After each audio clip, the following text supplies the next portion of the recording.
Good evening. Welcome to WSBI, your resource for success podcast program, where you get to meet inspiring women-owned businesses from across the country. And now, for your host, Kimberly McLemore.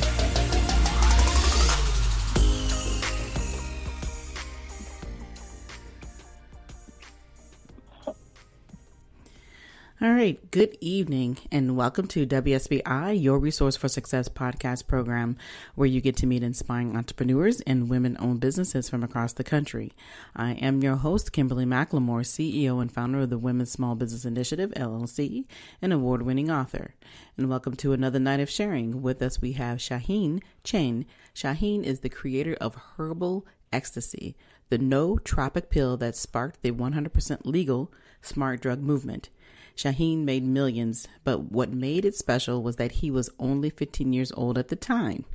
Shaahin was also an early innovator in the vaping world, inventing the industry's first Vapir Vaporizer, as well as hundreds of other multi-million-dollar products. So without further ado, please help me welcome to my platform, Shaahin Cheyene. Hey, Shaahin, how are you? Hey, I'm doing really well. Thank you for having me on. Oh, it is exciting to have you on and to hear your story. And, after reading your short bio over and over, I'm like, oh my goodness. It's like, can't wait to talk to you. So it's going to be really exciting to, like I said, to hear your story and everything you've accomplished and what you've been doing since then, and of course what you're doing now. So before we get started and diving into all this, just tell the listeners a little bit more about who Shaahin really is. Who Shaahin really is? Great question. So I started my journey very early in life. When I was just about 15 years old, I left home seeking my fame and fortune. My family were immigrants. We came here from Iran and moved to the United States through Germany. And I remember as a child growing up in a very affluent area that had just been gentrified just after we moved in. So we were poor, growing up with all this wealth around us. And I had a great desire to learn and achieve and to capture wealth. I wanted to be wealthy. I wanted all the things that wealth offered. But being an immigrant and a minority and coming here not even speaking English, I quickly realized that the American dream wasn't as easy as they made out on TV. Mm-hmm. And while I was struggling in school, that there were people who had advantages that I didn't have. I didn't let that stop me, and I decided at 15, hey, school's not for me. I'm going to go seek my fame and fortune. And so I left home. I left my family and my friends, everything, and decided to go out and seek my fame and fortune. And I was a young kid. All I had were some self-help books that were written, just past the turn of the century, those old-timey books like Think and Grow Rich and books by Og Mandino and, those old-time writers. Mm-hmm. Was all I had. And I went out on my own, didn't know what I was going to do, and I started to just sleep in abandoned buildings, in the back seat of an abandoned car, and it was glorious in those days. I felt freedom, but I didn't know what I was going to do. Right. And one day, I was hanging out at the community college, because sometimes I could actually grab free eats there in the different lounges, and I came across a guy who became a mentor of mine. His name was Edward Lawson. And what was unbeknownst to me was that he was one of the great and influential people involved in civil rights at his time. Edward was a black man coming up in the 1960s, constantly being harassed by the police. Mm-hmm. And he managed to single-handedly sue the police department in San Diego and then subsequently in New Jersey, and take it all the way to the Supreme Court. This is one individual with no experience or formal education in law, was not a lawyer, sued the entire police department, and he won all the way to the Supreme Court. And when I met him, he was doing the Oprah Winfrey show, and he was on all these shows talking about race. This is, of course, well before the Black Lives Matters movement and all the seeing now. And Edward agreed to mentor me. And he became a mentor of mine, teaching me about everything he knew about the world and business and life and negotiation and strategy and influence. And I mentored with him for a period of time. And I started hanging around the electronic music scene, the dance scene, which was a big movement in the 90s. Mm-hmm. And what happened was, during those days, I realized that I could go to the clubs and I could actually fall asleep behind the speakers. It was glorious. You know, the speakers had this droning beat about them, and It was nice and cozy right behind those speakers. So I would go in, I would have a good time. I didn't do any drugs in those days, so zero drug usage by me. And I would just hang out there, and then I'd fall asleep behind a speaker. I'd wake up in the morning, and the party would still be going on, and I would leave.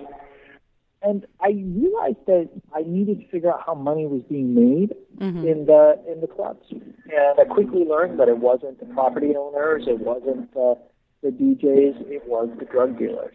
Mm-hmm. And I decided, you know what? I want to be rich, so maybe I should do that. But then I looked back to my adolescence.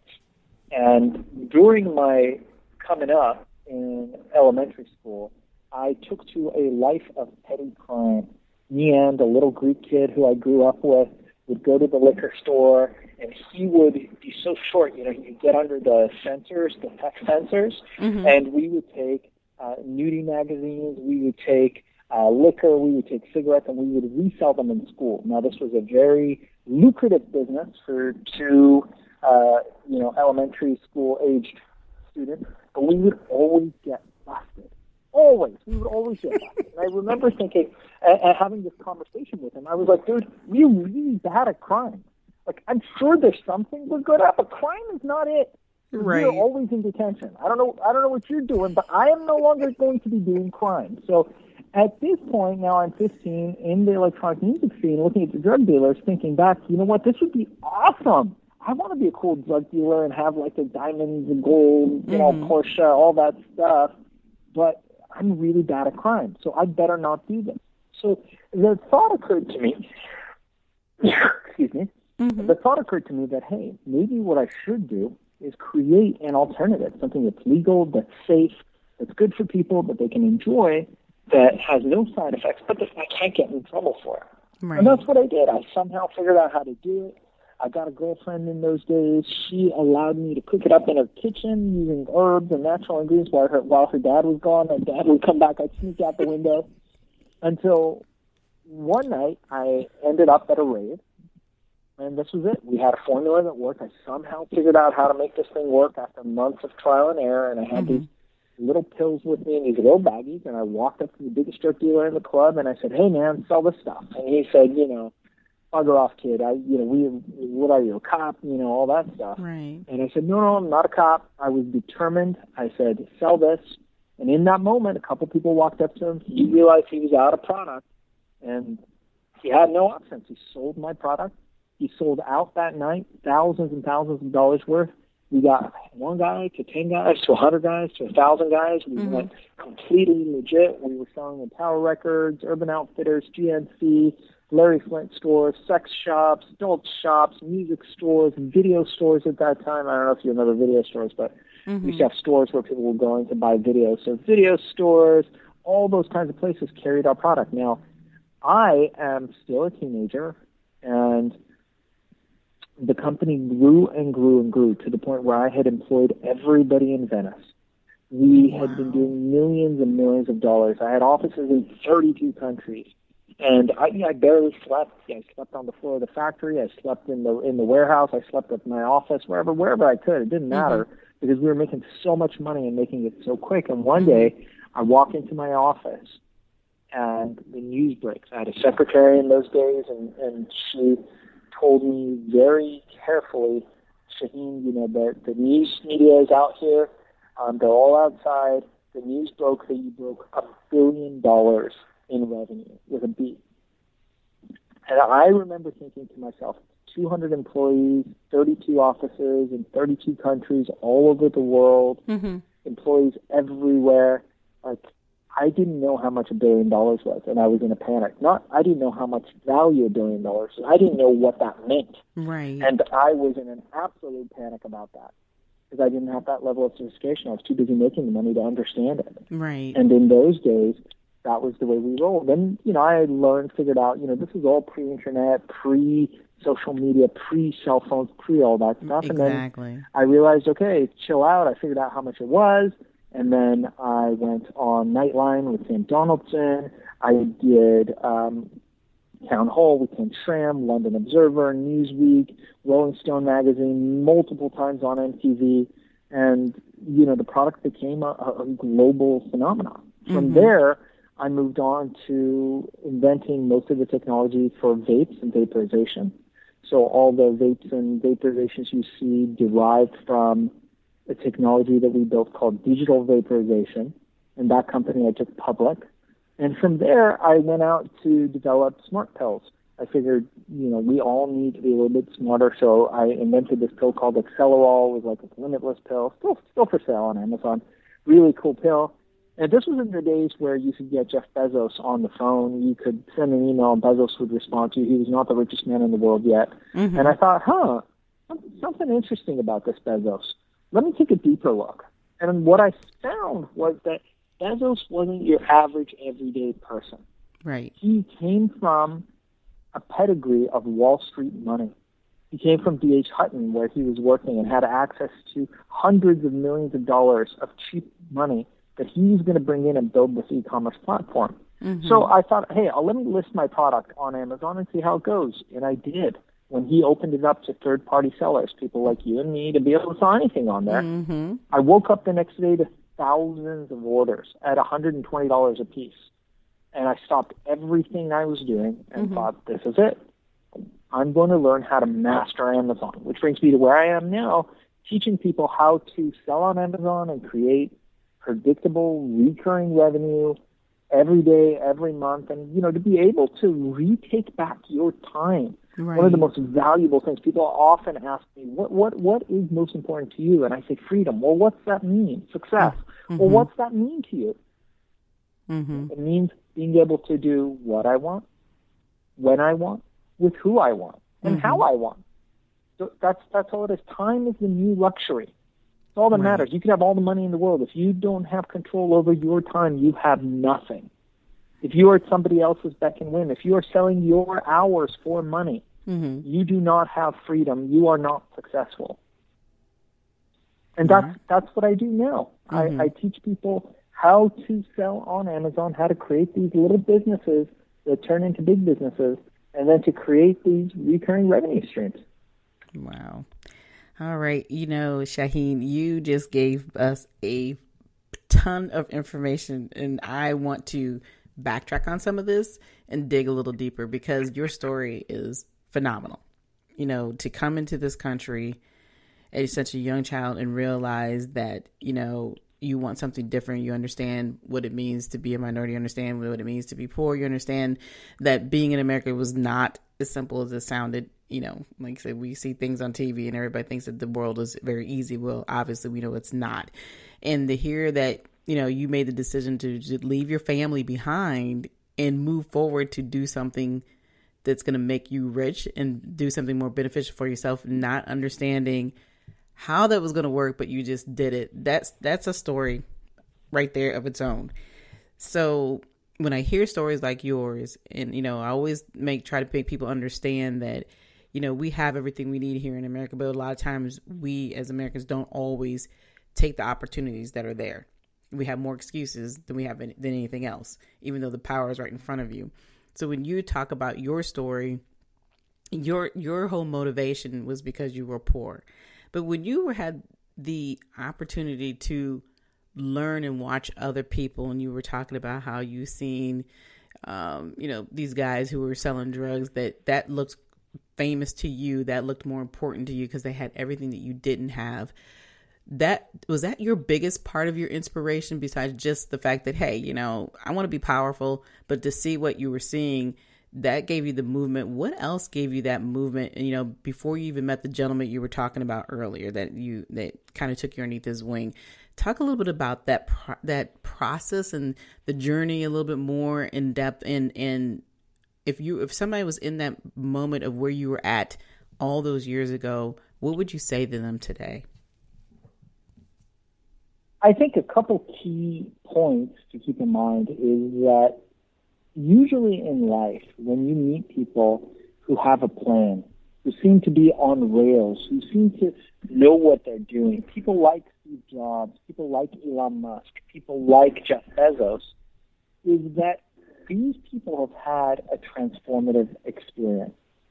For example, and they've had mentorship. So Steve Jobs mentored with one of my good friends, Nolan Bushnell. Nolan is the founder of Atari and Chuck E. Cheese's, and he wrote the book Finding the Next Steve Jobs, and he's written a little blurb for my book that's out now called Billion, How I Became King of the Triple Cult. Anybody who's interested, check it out on Amazon. And Nolan was a genius back in those days, older than Steve Jobs, and he hired Steve Jobs and Wozniak to work for him. And it was in his basement that the idea for Apple computers was incubated. And if you look back at the formative years of Steve Jobs, you could see that people, not just Nolan, other people, but people like Nolan were very impactful on him. For me, Edward was my first mentor, and after him, I seeked lots of mentors. I tried to model myself after other people who had achieved success. So looking back at somebody who is, or could be in a similar place to where I was, I don't want to say same because where I was a fairly unique position, is that seeking mentorship, finding counsel in those who've done what you want to do, and utilizing their wisdom, their knowledge, all the years of experience that they have, and modeling them is really invaluable. Outside of that, what you could do is you could create a mastermind. And creating a mastermind is just finding 3 or more people that are in similar, higher, or lower places than yourself and agreeing to get together at a certain time to bring each other up in life. And that's invaluable when you are starting up or anywhere where you are. I do masterminds now with people all the time. Actually, in fact, I have an Amazon course right now where I teach people how to create businesses on Amazon and how you find your product and how you get reviews and do all that stuff. And part of my course is a mastermind where people get to network and continue to have a group mind of people that can help you think. What we do know now is that one brain is better than none, but 2 brains is better than one. And the more people you have thinking about a problem, the better off you can be. So I encourage people that no matter what you do, you're going to have to either be in a product or a service business, unless you're going to be selling your hours, which is what we want to keep you away from. You'll be in somebody else's product or business, product or service business in that case. But our goal is to get people away from selling their hours for money and instead create more of that freedom and success that we talked about. Wow. That's profound. And, I like what you just said, and I think that now I'm thinking about what you're saying because I'm sitting here constantly just listening to everything you're saying is very valuable. And it's the thing that stands out to me the most is the fact that, like I said, of building those rapport, building those relationships and being around the mindset, the same mindset. People are going in the same direction, so to speak, because you can't learn from somebody who's not in that realm. And what you have done, and even though when you started out, you were not there yet, you still paid attention to people who were, like you just said, doing more than you were doing. And then you learn from them. And as you're learning now, you're sharing some of these same experiences. So like you said, people can have not just not freedom and not just money, but real freedom. Because I think a lot of times when people come into business, the first thought is always about money. It's, they forget about the purpose of what they're doing. And it's just about, I need to make this money. But at the end of the day, that money can also go away because they're missing something. They're not always paying attention to what it is to become successful.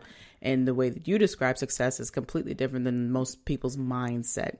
So as you have had all these opportunities to work with many, people that we hear about every day, but we have never had the opportunity to be as close to them as you have, that experience for you, like I say, you're doing it now, but what made you decide that, hey, I'm just going to drop everything I've done? Because I know that, the vaping thing has been an issue in the past and people don't particularly care for it. They say it's always, something that affects, young people, but you've dropped all those things. You're not doing the pill thing and you got into this. Why did you decide to drop everything you were doing previously and then stuck closer to the Amazon, building the businesses that way? So the main consideration for getting into Amazon, like I said, was that I did a lot of deep research on Bezos. And I did a lot of deep research on what he was building with Amazon. And then I tested it. Like I said, we put Accelerator on there. Accelerator, a fantastic brain supplement, put it on there. Went to sleep, woke up with thousands of orders at $120 a piece. That's money in the bank. That tells me something I'm doing is right. And I'm a big proponent of this. When you do something and you do it right, step and repeat. Continue to do that stuff. Do more of the things that net you a profit. It shocks me how many times people will do something that's right, and rather than do more of that, they will do something completely different and wonder why it didn't work. It's miraculous when I see people being consistent. It takes patience, it takes discipline, it takes consistency. And again, when you look at people like Elon Musk, like Jeff Bezos, like Steve Jobs, the thing that they had was determination and stick-to-itiveness. They were willing to stick to whatever it was that they wanted to achieve until they made it happen. And that's what you have to be, a great fighter. Israel Adesanya, I'm mispronouncing his name, but he is an African fighter, amazing UFC fighter. And there's a fantastic clip of him in the ring fighting for the championship at UFC. And you see in his face, he's talking to himself. He's talking to his own spirit. And he says, "You're not going to beat me. I'm ready to die." And he means it. You see in his face, this is a young guy in his 20s, fit, and he just had a really rough round with this other fighter, this other contender. And he's saying he is willing to die. It doesn't matter. He's going to win. He will not be defeated. And that is the mentality that you have to have if you want to win in any area of life. Whatever it is you want to achieve, you want to have that beautiful family. You want to have that beautiful spouse. You want to succeed in business, in athletics, in sports, in whatever it is. You have to go out there swinging, and you have to say to yourself, to your greater spirit, to whatever it is, that you will not be defeated. And you are willing to die, figuratively, for whatever it is that you want to achieve. And what happens invariably is that a part of you does die. Right. I know that sounds crazy, but the part of you that's weak, the part of you that talks negatively, the part of you that wants to quit when things get rough, that part does die. And when you let that go, you open up the floodgates. And amazing things start to happen. You begin to find yourself at the right place at the right time, and the person who you need in that moment shows up and sits right next to you and says, "Hey, will you start an Amazon business? I don't have time to do it, but I've got $100,000 in my account. I'd love to invest in someone like you." And you're off to the races. So when you talk about starting an Amazon business, can you give us a little bit of insight of what that really means? Because, like I said, most people only hear the consumer side of it, but when it really talks about getting into the business side of it, I haven't heard a whole lot about it besides the fact unless you're, reviewing it or trying to learn on your own. Just give the listeners just a little bit of insight of what that really means about starting a business on Amazon. Totally.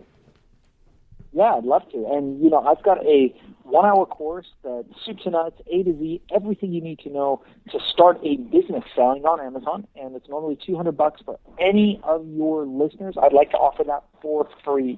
$0, zero obligation. Please take it, use it, never contact me again if you don't want to. If you want to learn more, call me. But I just want you to take that and empower yourself. My goal this year is to empower over 1,000 people to start Amazon businesses to change their lifestyle. So let me explain to you how this works. So, and by the way, for you guys who are interested, go to FBAsellercourse.com or ShaahinCheyene.com, ShaahinCheyene.com. Click on the course link and contact me. Let me know you heard it on this podcast, and I will give you that 1-hour course, normally $200, for free, $0.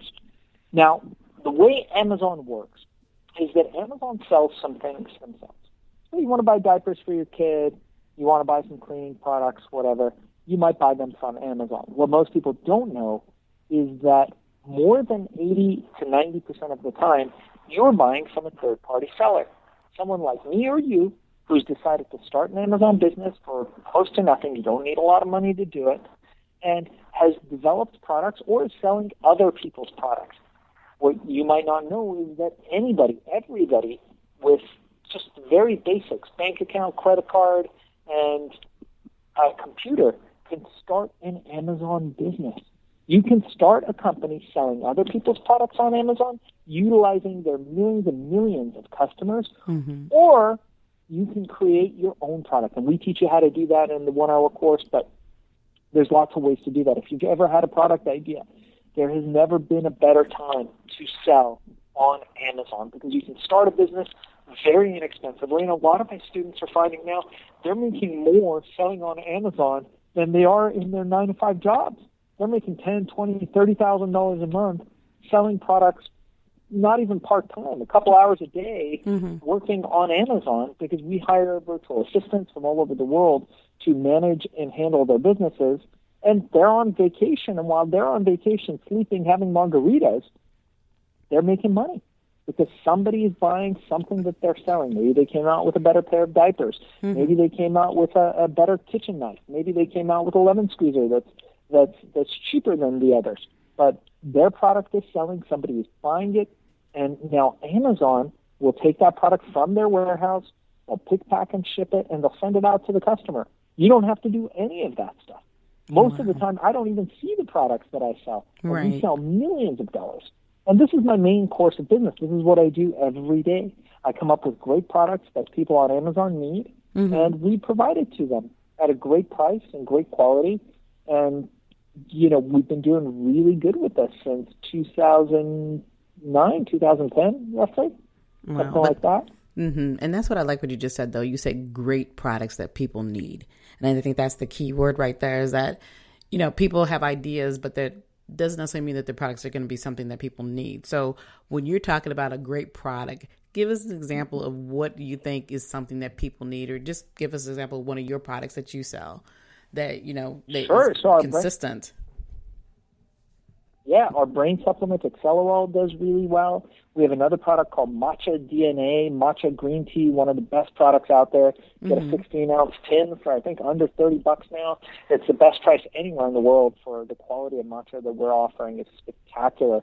Put it in your smoothies, your drinks. It's great for all kinds of things. Just Google matcha tea, and you'll find the benefits. Or go to Amazon, put in matcha DNA, and you'll see. But that's a product that we've been selling consistently since the early days of Amazon, and people love it. We also make kitchen products. We have sushi knives called Hiroshi sushi knives. We make glasses. We make, you name it, we make it. And we are super excited about it. We make UV lamps now that kill all virus, bacteria, all forms of all that stuff, like 99.99, whatever the claims are that we can make, % of viruses are killed. You put this light in your room, you flip a switch, and, you know, bye-bye viruses and bacteria. Wow. Which has been a huge seller during the current pandemic. Yeah, of course, I'm not a doctor. I don't make any claims about how things work. But, you know, we create and sell fun products that people can use that improve people's lives. And in the meanwhile, improve my life by allowing me to have really great vacations with my family. And in the meanwhile, making money. Exactly. Well, I mean, I'm sitting here and I'm like, wow, you know, what you're saying is amazing. And it's, you know, you being the innovator that you are, and then you're sharing this information. And thank you for giving my listeners an opportunity to hear this and have an opportunity to take the course for free, because for some people, $200, it means the world to them, you know, and may not be able to have that. So now they don't have to rob Paul to pay Peter in order to do something that's going to be beneficial for themselves, you know, to get into a business. And I know that in 2020, you know, when a lot of people were shutting their doors, one thing Amazon was not doing was shutting their doors. So talk a little bit about the experience in 2020. Yeah, well, you know, when there's blood on the street, buy real estate, something one of my mentors told me. And COVID was very unfortunate. A lot of lives lost. A lot of people got sick. And a lot of families were devastated by this. And the pandemic, I think, really showed us how fragile we really are, but still how resilient we can be. And I think that's something that really speaks and resonates with a lot of people. And in fact, as far as COVID goes, Amazon doubled and tripled their sales.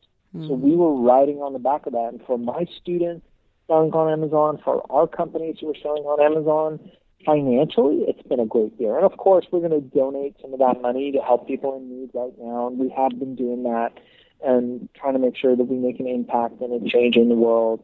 And, you know, my wife also runs an Amazon business, and she has a women-owned, women-started, minority-started company called Polite Society. If anybody wants to look that up, she makes amazing recipe tins, greeting cards, jewelry, and a portion of her proceeds go to help refugees, women of color, minorities, all that kind of stuff. So we're trying to give back and trying to make an impact where we can, and are just grateful for being so fortunate that during this pandemic, we were able not only to survive, but thrive. And this is really what I want to teach my students. And what we teach every day in Amazon Mastery and FBA Seller Course is that you have to be ready for all possibilities.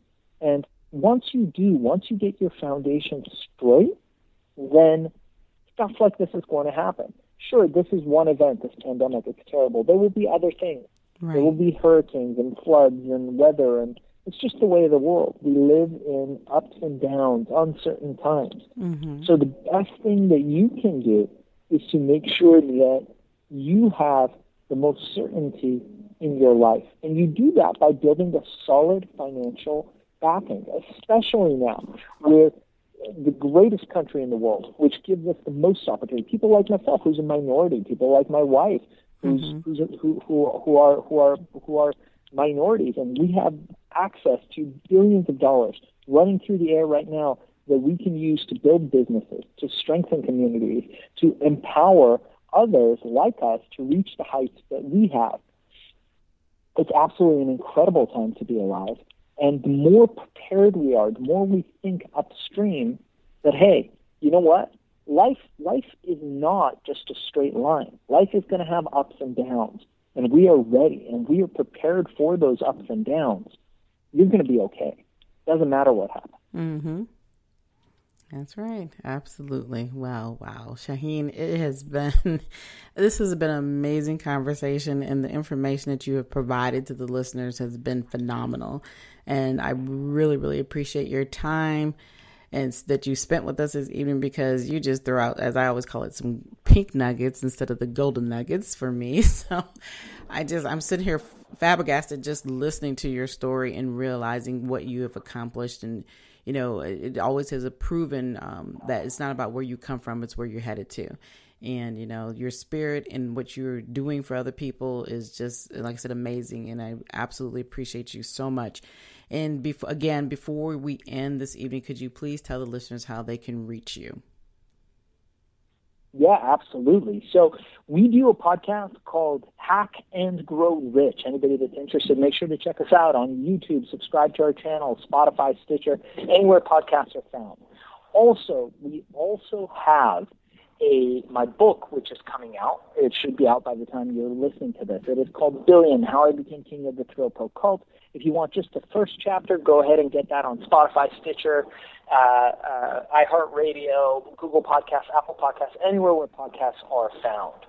Alternatively, you can go ahead and get me at ShaahinCheyene.com or at FBASellerCourse.com, and those notes are there.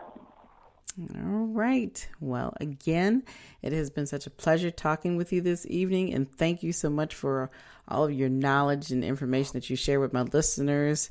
I just, like I said, I'm just ecstatic, and I cannot wait for those listeners to really hone into this and learn something and realize that anything is possible as long as you're willing to put the time, the effort, and the work and have the right mindset. And for those who are on that edge and they need that little bit of help, we'll get you over that edge. So, I hope that you learn what it means about being the first. And I hope that you realize that you can be the first within your own family to reach your dreams. And if you want to chat about that, you can reach out to me at any time at Kimberly@WSBILC@gmail.com.